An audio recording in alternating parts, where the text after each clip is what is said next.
आपण पाहत आहात महाराष्ट्रातील number 1 channel action Maharashtra news.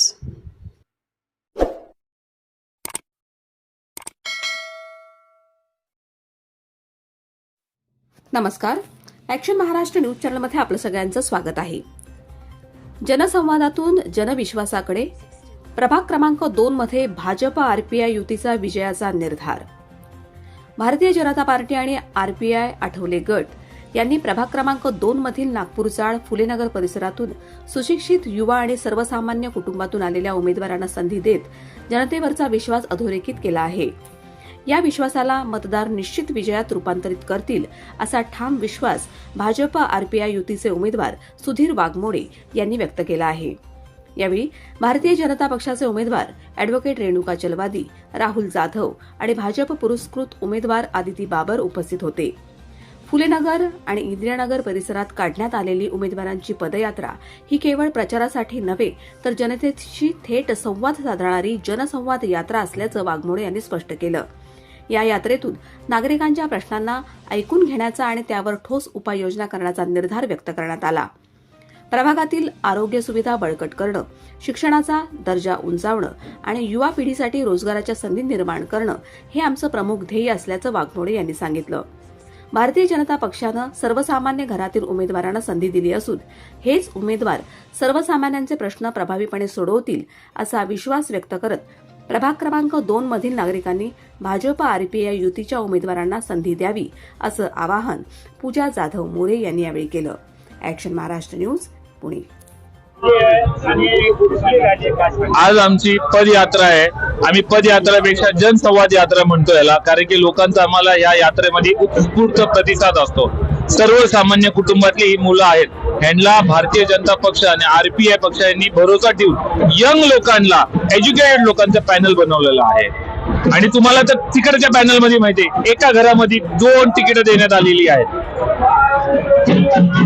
106 लोक ह्या प्रभागात आहेत त्या आडनावाचे, पण त्या आडनावाच्या लोकांना 2 तिकीट देण्यात आलेले आहेत। सर्वसामान्य कार्यकर्त्याचा विचार न करता एकाच घरामध्ये 2 तिकीट देण्यात आलेले आहेत। आणि भारतीय जनता पक्षाने आज सगळे नवीन एज्युकेटेड नवीन मुलांना संधी दिलेली आहे। आज भारतीय जनता पक्षाचं तिकीट मिळणं एक सर्वसामान्यासाठी म्हणजे प्रत्येकाची इच्छा असते की त्याला भारतीय जनता पक्षाचं तिकीट मिळावं, आणि भारतीय जनता पक्षाने आमच्यावरती विश्वास ठेवलाय हे आज मी तुम्हाला खात्री देतो की आमचा पूर्ण पॅनल निवडून येणार आहे, ताकदीशीर निवडून येणार आहे।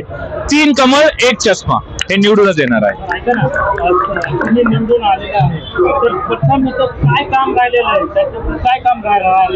अरे त्यांच्याकडनं काम राहिले, त्याची लिस्ट आहे हो, अशी चाळा लागतील आपल्याला, भरपूर काम आहेत। पण आमचं जे मेन अजेंडा असणार, आम्ही आरोग्य, शिक्षण त्या 2 गोष्टीला प्राधान्य देणार। त्याबरोबर आज ही यंग ब्रिगेड, आम्ही स्वतः यंग आहोत, यंग मुलांना रोजगार आणि रोजगार निर्मिती करण्यासाठी तयार करणार आहोत। आणि प्रत्येक जण कसं व्यवसायामध्ये येईल, कसं बिझनेस करता येईल ह्या गोष्टीला प्राधान्य देऊ। आज महिलांना जर आपण विचार केला, घरी बसल्या काय कामं करता येतील, कुठलं तरी कसं दुपारच्या वेळेमध्ये काहीतरी बॉक्स पॅकेजिंग अशा सारख्या असंख्य आपल्या केंद्र सरकारच्या योजना आहेत ज्या आज आपल्याला आपल्या प्रभागामध्ये आणणार, आणि त्याची अंमलबजावणी आम्ही 4 मिळून करणार, या गोष्टीची तुम्हाला खात्री देतो। पदयात्रा आता पण दत्त मंदिर जे तुमच्या समोर आहे, दत्त गुरु महाराजांचा आशीर्वाद घेऊन इंदिरानगर ला जाणारे, फुलेनगरला जाणारे, शांतीनगरला जाणारे, पंचशील नगरला जाणारे, चव्हाण चाळला जाणारे, हा पूर्ण मधुबन सोसायटी पर्यंत आम्ही आज जाणार आहोत। आज आमची 3री पदयात्रा आहे आणि लोकांमध्ये आम्ही जातोय। आम्ही सगळे तरुण चेहरे आहेत, नवीन चेहरे आहेत। या नवीन चेहऱ्यांना जनसंवादाबरोबर आशीर्वाद पण भेटत आहे। त्यामुळे मी नुसतीच ही पदयात्रा नाही म्हणणार, तर या पदयात्रेला आशीर्वाद यात्रा म्हणेल।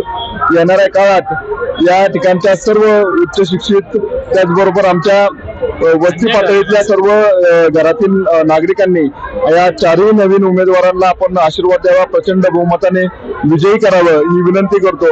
या ठिकाणी आपण दरवेळेस बघतो की पूरस्थिती निर्माण होत असते, या पूरस्थितीमध्ये देखील आम्ही आमच्या वतीने आमचं एक चांगल्या पद्धतीचे विषय मांडू आणि येणाऱ्या काळात त्यावर नक्कीच आम्ही तोडगा काढणार आहे।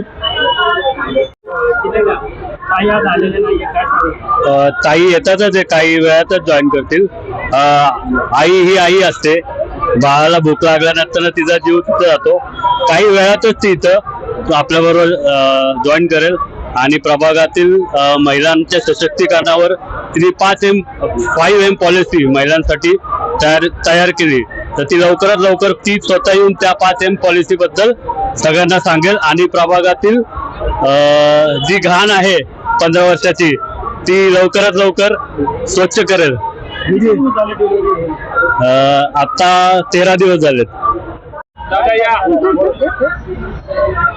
प्रभाग क्रमांक 2 मध्ये आदित्यताई असतील, राहुल दादा असतील, सूर्य दादा असतील आणि आमच्या रेणुकाताई असतील.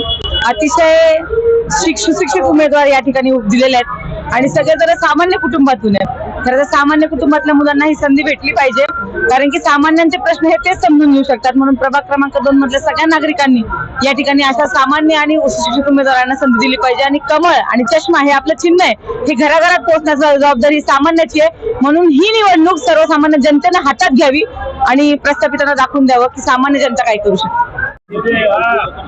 सर्वांना नमस्कार. मी एकच सांगेल, या चारही जणांकडून, चारही युवा उमेदवारांकडून एकच काम करेल, व्यवसाय उद्योग निर्माण करून देईल, व्यवसाय उद्योग निर्माण करून देईल, पण व्यसन करून देणार नाही, व्यसन निर्मितीचं काम करून देणार नाही. ही या चौघांची जबाबदारी माझी राहिली. एवढं बोलतो, 2 मिनिटं.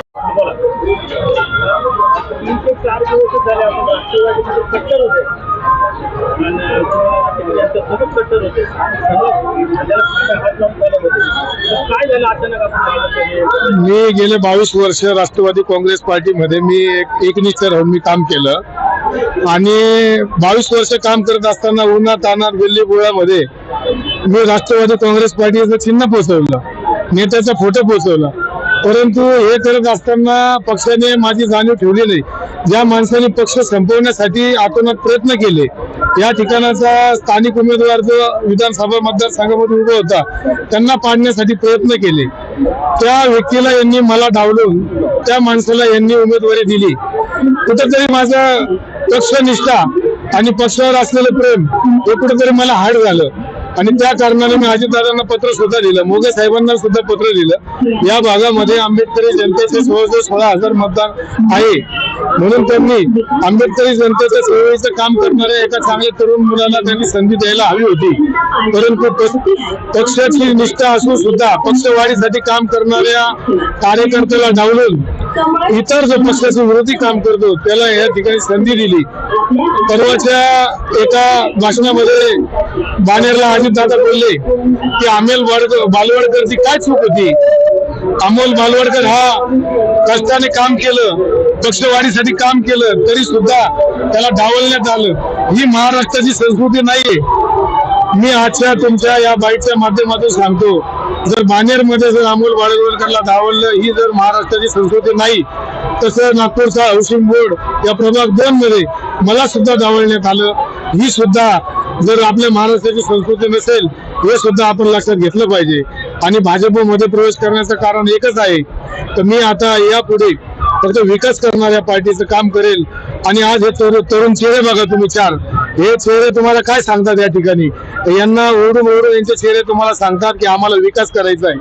प्रस्थापितांच्या विरोधात आज 15 ते 20 वर्षापासून या भागामध्ये जे जे लोक नगरसेवक म्हणून काम करतात, त्या लोकांनी काही काम केलं, काही काम नाही केलं, हे तुम्हाला जनता ओरडून सांगेल. आणि ह्या 4 नवीन चेहरे तुम्हाला ओरडून या ठिकाणी सांगत आहे की आम्हाला या ठिकाणी विकास करायचा आहे, म्हणून आम्हाला तुम्ही भरघोस मताने निवडून द्या, असं हे चेहरे सांगत आहे. आणि मी सुद्धा तुमच्या चॅनलच्या माध्यमातून या ठिकाणी आवाहन करतो, तर खरोखर तुम्ही या 4 नवीन चेहऱ्यांना संधी दिली तर नक्कीच पुढे प्रभाग 2 मध्ये मोठ्या प्रमाणामध्ये विकास घडेल, असं मला या ठिकाणी वाटतं. सत्य बातमीसाठी बघत रहा ॲक्शन महाराष्ट्र न्यूज.